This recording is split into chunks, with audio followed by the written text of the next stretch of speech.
Well, welcome, Nick Fletcher, to the ProgressiveRockCentral.com. Thank you for taking time out of your busy schedule to talk about your latest album.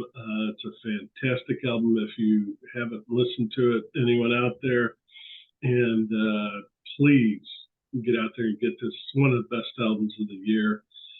He's a jazz guitarist that even Steve Hackett, the famous guitarist, says is the best jazz guitarist in England. So that's pretty high praise. Well, yeah, that's a very kind thing for you to say, and also it was very gracious of Steve to. Will you go to say, ahead and just introduce yeah. yourself, and then just describe a little of the idea behind you? You have talked to me about it, but talk a little bit to everyone else about what the album's Okay, so the new album is called Quadrivium, and the title comes from the philosopher Plato, who used the term to put together the ideas of what he called the Four Noble Arts, which were, in his mind, maths, geometry, music, and astronomy. And I was reading a little bit about this sort of towards the um, sort of autumn of last year, 2022, and it just kind of sparked my imagination because I've been writing some music for the new album, um, but I always like to find some kind of narrative or some kind of concept to to work around when I'm writing an album, because I always think of an album as an entity from start to finish, rather than just a collection of singles or a collection of random songs or whatever it might be. I'm always thinking in terms of like a story or a film. In fact, film in particular, I'm very fond of film, and I always think in terms of an album as being like a film. I want to present it in that way to people, so it takes you on a journey. There's a story and a narrative to it, um, and so with that in mind, finding some kind of conceptual idea is really helpful. And this kind of just sparked something in my imagination at the time. Yeah. about. Well, now that you open that can of worms, what are some of your favorite films? Let's see if we Oh, agree. oh. Well, I'm a great science fiction lover, and I think one of my all-time favorite films is probably Inception, Oh yeah. which I thought was absolutely a fascinating idea that was explored. Something very, very, very unique. And it took me a little while to fathom out what was going on in the film before the sort of penny dropped and decided to realize what was going on. And that was a very interesting film. Um, yeah, Interstellar. That was another great science fiction film that I like as well. Matthew McConaughey. Um, yeah, I like all sorts of stuff, and I really I love the new Oppenheimer film. I thought that was a phenomenal piece of work. Yeah. So yeah, I do like film. But science fiction, I kind of always kind of like sparks my imagination. I enjoy that a lot. Yeah. For me, it's still probably 2001: A Space Odyssey. Oh, of Just course. Yeah. Well, because, I no, forgot no, the most famous one. Of just course. because, no, that's right. Just because of the amazing things they did Yeah. at that time, Yeah. in Yeah. Yeah. Yeah. the earlier late 60s, I can't remember when. Yeah. But It was to think that groundbreaking. they were in, I can't remember if it was before the actual moon, when we landed on the moon, but Yeah. Yeah. we were definitely sending rockets up.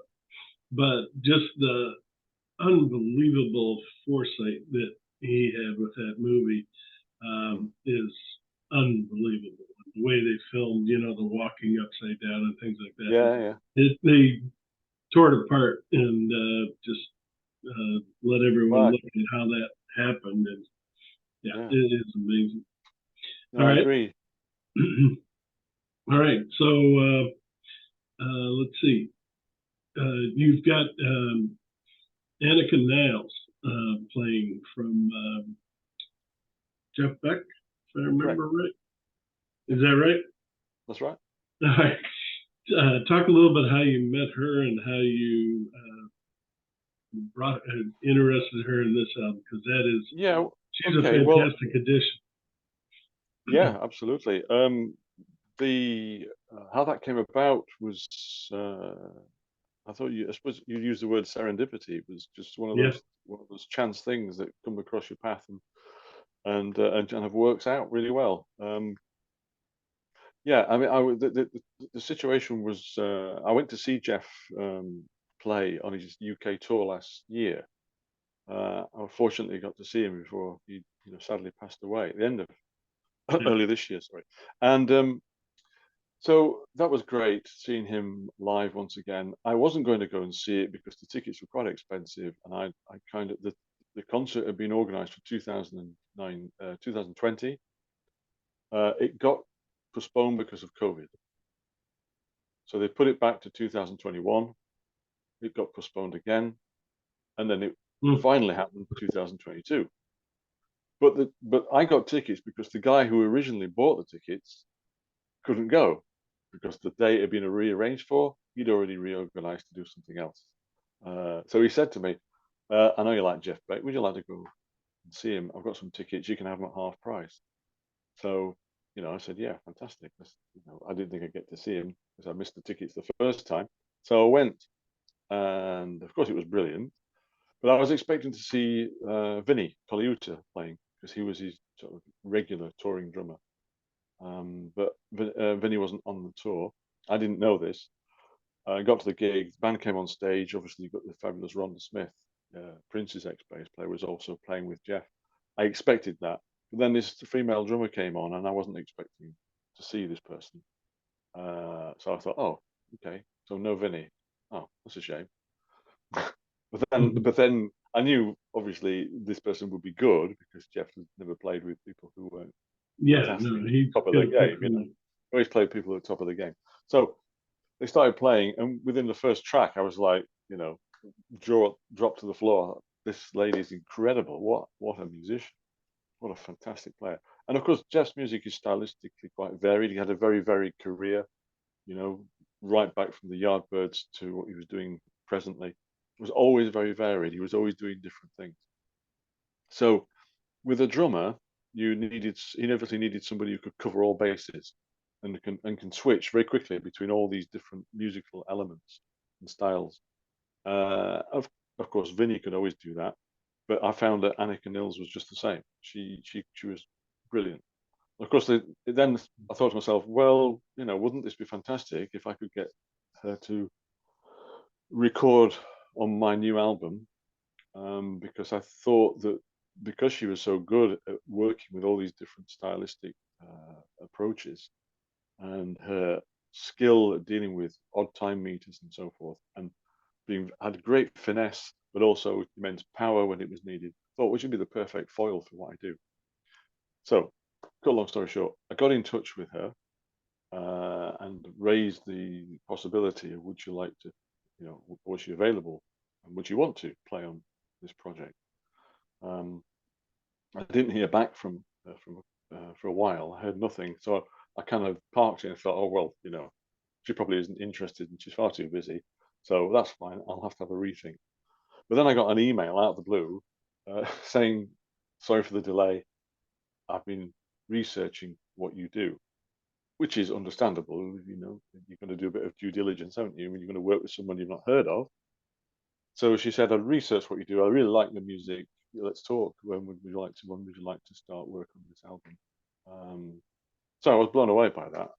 Yeah. It was a great, it was a great affirmation really of what I do, and that she actually wanted to work on the album was a great thrill for me.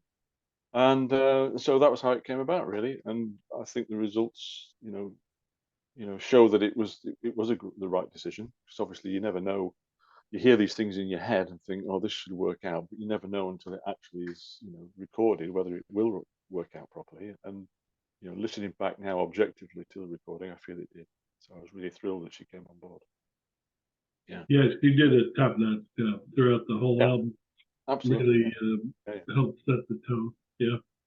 I think so. Um, and you brought back, I think, Carolyn Benet Yeah, playing keyboards. She was on your last album, if I remember correctly. I And always work with Caroline. Caroline's my sort of, she's my right arm. She's an immense talent. Not only is she a very good musician, but she's a great producer and sound engineer. And for me, it's invaluable that I work with her because she gets what I do, she understands what I do, and she helps shape what I do in the studio. So she's invaluable. For me, we're a bit of a team, and it works very well for me. Yeah. I think you also like Dave Bainbridge. You guys have a good friendship going, and he's back Yeah, yeah. in.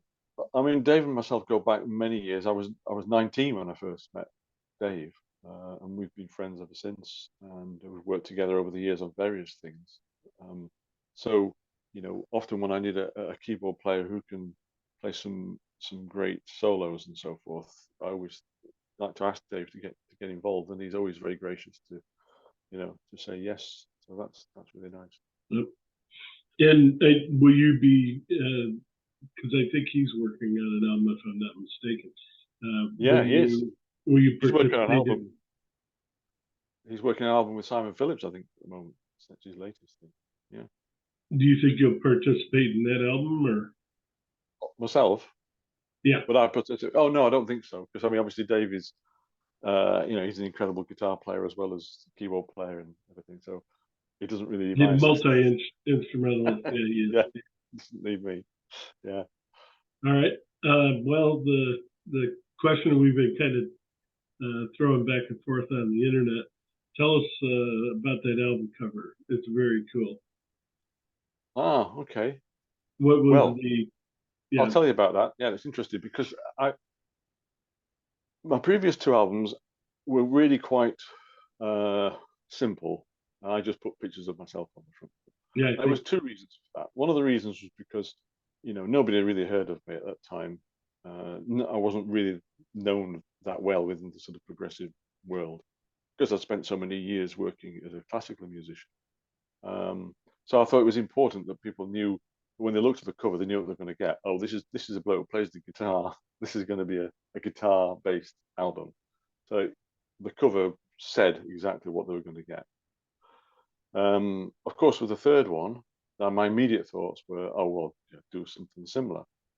But then I started thinking, well, listen to the music, and I thought there's a lot going on in this music, which I don't know. I'm not sure. I don't know where I'm going with this, and I really was getting a bit anxious, thinking I don't know what to do about the cover for this album. I was getting a bit confused really as to what to do.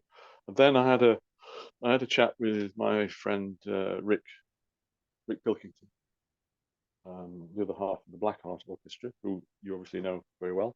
Mhm. Um, and Rick, has a background in graphic design, and he's also designed all their album covers.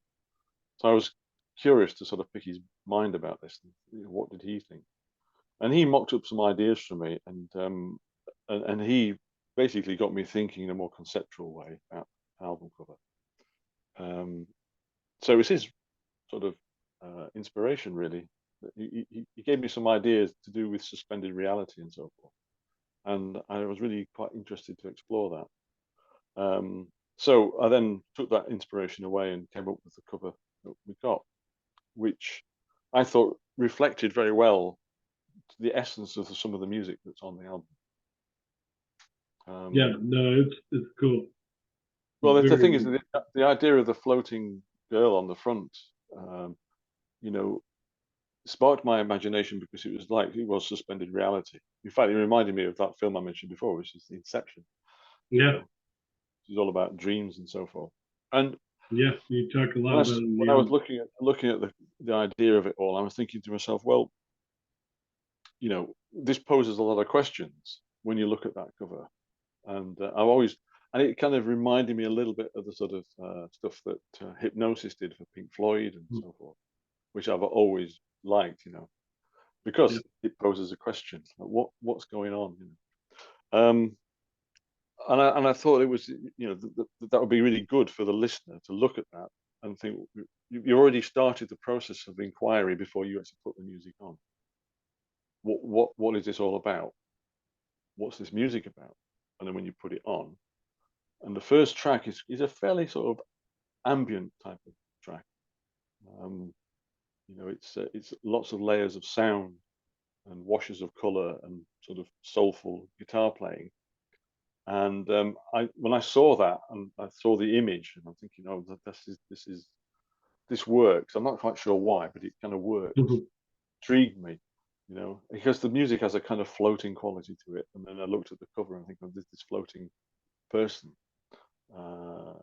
And on the back of the cover, there's a hand in silhouette. Yeah, yeah. What I was Yeah, going yeah. to ask about What's that, all but that go about? ahead. Yeah.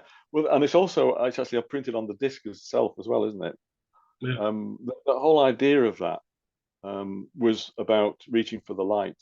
And if you look at the cover, and if you look at one yeah. of the hands of the girl on the cover, it looks like she's reaching for the light, which is coming through the skylight in the roof. So that image on the back was to represent that, in a sense, this music is a representative of all of us kind of reaching for a greater meaning and greater purpose in life. And Well, that's speaking of that, I when you sent me over the original samples to do the review on, it didn't have that bit of poetry on it. Tell us about okay. that, because that poetry is just needs to be uh, Yeah. described and explained. Yeah, go ahead. It's very Okay. good. Well, yeah. There's a track on the album which is called um, "To the Stars We Shall Return," and the only reason I came to the conclusion that that was the title for the album is because it's a line. It's the last line within that poem. And I've liked for quite a while. I've liked Samantha's poetry. She's a really excellent poet and writer. She's written novels and so forth. And I was reading it, and I was thinking of my two friends of mine who passed away last year, and I Mhm. wanted to dedicate the recording to their memory, really, because they were two fabulous drummers, and I thought Yeah. it would be a great way of acknowledging them as friends and as musician colleagues, to dedicate the album to them. And the poem just seemed to be the perfect way of expressing how I felt about how their departure from my life had left me feeling. That makes sense. And also, I thought it really worked well with the track, which is a very Eastern mystical sounding piece of music, a little bit sort of reminiscent of Shakti or Mahavishnu. Talk about the a wave on the ocean of eternity, because when You I like that first title, didn't when you? I Yeah, first got yeah when I first yeah, yeah. received the samples you sent me, I saw that title. I was like, oh my god! Yeah, And well, I'm you glad you like always that. but you always have some unbelievable titles on all of your Yeah. songs. But that one just floored me. So yeah, if you want to talk about that a little bit, it's wonderful. Well, that was inspired. Well, it's inspired by the writings of Alan Watts, the great philosopher. Um, Sadly, no longer with us, but I really like his writings and I like his thoughts. And it's not a direct quote from him, but it alludes to something that he talked about. Um, and also, I was also thinking of, there's a track on Hotel Utopia, their opening track, which called "The Tide," and you probably remember that in that there is Alan Watts actually speaking. Oh yeah, yeah. Yeah, He's talking about the Blackheart Orchestra. In yeah, case yeah, you guys haven't picked that one up, that yeah. is Sorry, yes, yeah. sorry, yeah. No, that's Their right. latest album. No, that is a fantastic album as well. Not to promote, Absolutely, of course but it is. he's been to a few shows with them, and they get along real well. They're wonderful people too. But yeah, go ahead. I'm sorry, I Yeah, interrupted. that's fine. No, Just to kind of so I've been reading a lot of Alan Watts at the time, and of course with hearing that on their album, um, and of course the track itself, which is called "The Tide," which is all about basically waiting, you know, for us to be reunited with loved ones that we've lost and so forth. It's quite a deep song, Yeah. and it's a very, in fact, it's a very deep song, and it's got, as I say, Alan Watts actually speaking on it. So I thought that, you know, I would like to include um, some of that inspiration in this album as well. That's how Yeah. it came about. Chrissy felt so moved by it. She jumped in the ocean. If you've seen the video, if you've seen Yeah, the video, oh yes, I've seen the video. Yeah, yeah, yeah. which And you'll probably notice that you see my promotional videos of me walking by the sea, but I didn't actually yeah, venture yours into are it. nice too. Yeah, no. No, but But I didn't quite make it into the water. well, yeah, you have to be truly inspired to want to jump in the water Yeah, off the coast of England. So yeah. yeah, Too right. Which is our water here crazy. is cool too, but yeah, very cold. Yeah, But well, yeah, we've got the North Sea on one side, which is yeah, freezing, and then there's the Irish Sea on the other side, which is freezing.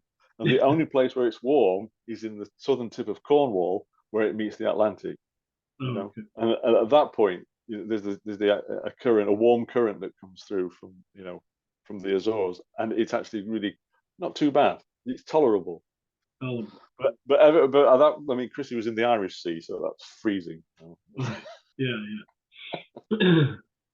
yeah. Okay, tell me. Well, let's stay with your album. I've got some other questions, but will you tour this album? And you already have, but do you have some more planned for the rest of this year and then Yeah, next year? I would love to tour the album, but it's you know, the financial costs are too great, really. I would be, you know, I'd be a bit out of pocket on it if I did that. So I do a lot of work with John Hackett in the Hackett Band, and we're doing a lot of touring next year to support a new album that is being worked on at the moment. But as regards this album, at the moment, it's the cost of it is a bit prohibitive, so I won't be able to tour the album, which is a bit unfortunate because I would love to, but you know, you've also got to be realistic with things as well in this day and age. Any more teamings with the Blackguard Orchestra or? We've done several concerts this year with them, and I think at the moment I think there's only one planned for next year, but there may be others, but there's certainly only one at the moment. But this year we did quite a few, which was great. All right. Since you brought up the John Hackett band, that was another question. Mhm. Are you saying, and you're saying next year then, and do you know how soon that album would be? Well, the plan is to release it, I believe, in early next year, probably sort of late January, because Oh, wow. we start gigging in I think around middle of February, and then we're going to be doing a lot of gigs throughout the rest of the year to support that album. So yeah, that's what I'm told at the moment. It should be happening. Yeah. All right. And obviously, you'll be doing a lot of European tours, but we over here in the U.S., I'd love to meet you and John and everyone else. Mm. Are you heading over, you think, or too early to tell? Unless we get invited to play at a festival, I don't think we will be. But you know, we hope that one day we will get to play at a festival, you know, somewhere in the States, which would be really ideal. But at the moment, I don't think there's anything forthcoming. No. Well, I'll do everything I can over here because Keep plugging away, we, Mark. yeah, no, it's starting to open up over here. Thank God for Prague. I mean, we Mm, obviously have concerts. Peter Gabriel's playing in mm, Seattle tonight, but I mean, we definitely can. Seattle can bring in huge bands, but mm. uh, the Prague is starting to really pick up, which Oh, I good to know. didn't think. No, I didn't think it was ever going to come Mm, about again. But the younger generations are going back, listening to their parents' albums, and mm, they're saying, "Hey, this is really good. mm, I mm. wonder if I can do something like this." So it no, it's not at the level of the '80s, or definitely not the '60s or '70s, but No. it's coming. So yeah, It's good. Yeah. and we do have a couple big festivals in this area, but we have them all over the United States. Hmm. Uh, but I'm going to talk to you about that later. There's a few that Hmm. you might be able to get involved in. And I might have, I can't remember, I sent out a email to a lot of people and maybe I missed you, but I'll get that email to you. There's a couple on the East Coast. But yeah, it'd be great to have you guys over here. Yeah, it Um, would be great. what other songs on the album, rather than me pick songs off of the album, you talk about the ones that you'd like to talk about because it's more fun when you're talking about something you like. Oh, right. Okay. Well, it's a tricky one, that one, because obviously when you've written stuff, I don't really have any favorites. Well, yeah, Um, you know, they're all your babies. I've heard that yeah, so yeah. I many like them all in their own way. And there's a couple of tracks that didn't make the album. I decided against using, um, which would have been nice to include. But in fact, there was one particular piece, the classical guitar piece, I was going to include, but that didn't make the cut, because it just didn't. I mean, I wanted to include some of that element of what I do, on the album, but it's got to feel right. It's got to. I didn't want it to interrupt the flow of the narrative of what had been written. And I thought at first maybe it would work, but then realised it wouldn't. So that was shelved. And there was another piece that I decided to leave out as well, because for the same reason that I felt that what we ended up with was the right flow for the album, give it the right sort of shape and where it was coming Okay. and going. Um, but also, I mean, in this album, and you may have picked up on this yourself as well, that there are some quieter, more reflective moments in between the sort of big tracks. Because the big tracks that are, particularly the ones with the drumming, um, they're a bit, they can get a bit intense. There's a lot of interaction between the musicians, so in a sense, it's interesting listening, but it can also be challenging listening for people. Definitely. So I wanted to sort of break that up a little bit and give the listener a little bit of an oasis of calm And it is before, wonderful, yeah, to have that. before the the action restarts. Again, going back to my thoughts on film, it's the same sort of thing.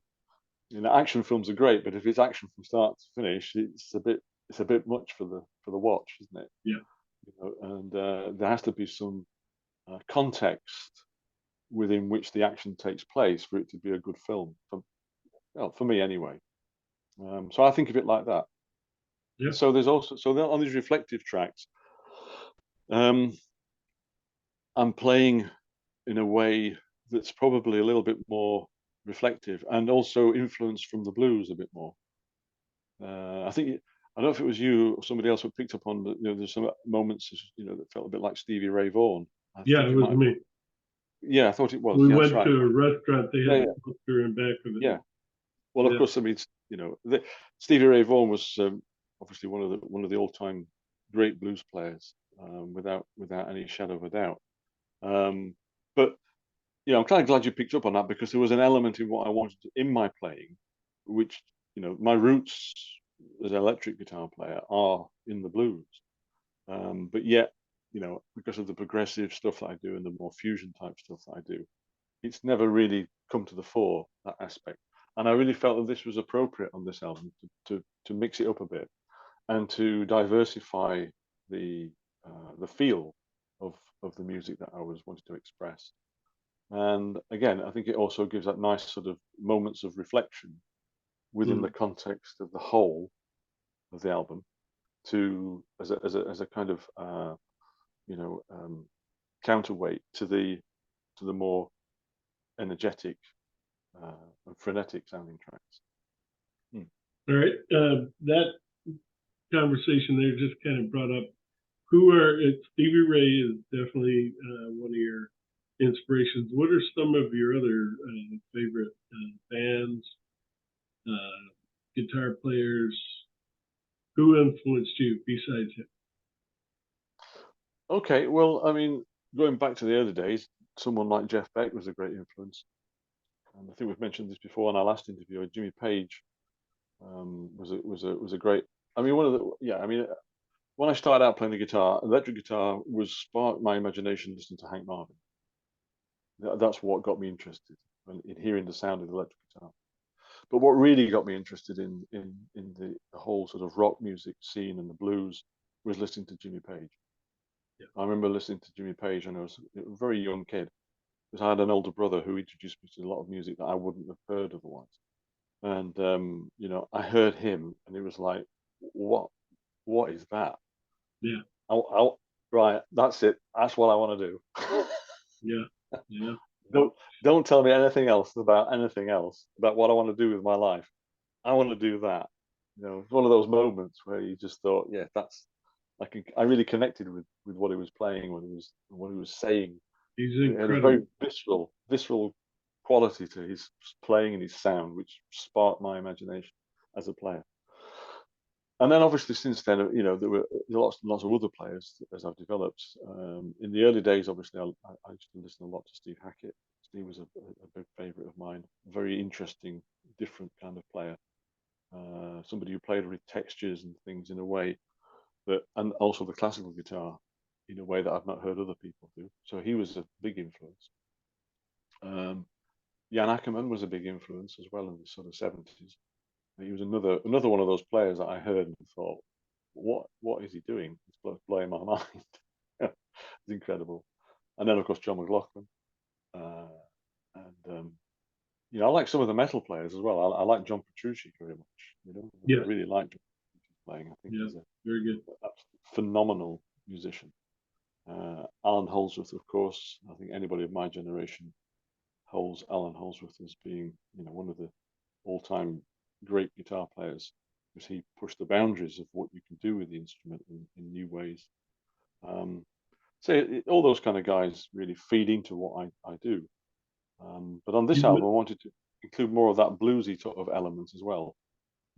David Gilmour, another one. You know, oh yeah. you I may. I mean, hear some that. people have picked on that. Yeah, yeah, because a big, just it's always been a huge influence for me, that music, um, and it's just stayed with me really. Yeah. You were talking about Jimmy Page, and I was reading a article of one of Eddie Van Halen's old interviews, and he said, "Well, I don't like Page because he's not a um, he doesn't what's the word? He's not technical." And Hmm. then Page, I read another one where Page said, "No, I don't. You know, I'm feeling. I'm more about the feeling, how I feel, how the music sounds." Because Hmm. I think Eddie said you can't watch him, Jimmy Page, and say, yeah, that's a technical way of Hmm. playing the guitar. I don't know all about it. You know a heck of a lot more than Yeah, I. yeah, But and it's feeling. I'm definitely in the Jimmy Page column when it comes to that. I think yeah, he and Steve Hackett are right behind, of course, Jimi Hendrix as my favorites. yeah, But yeah. Anyway, that I read that and I was like, I couldn't believe that Eddie was going after Jimmy. I was like, you're kidding. yeah. It's all Eddie's about great. Eddie was great. No, I'm not downgrading him yeah. at all. But you don't go after one of the masters like that. No, no, no, no. You certainly don't.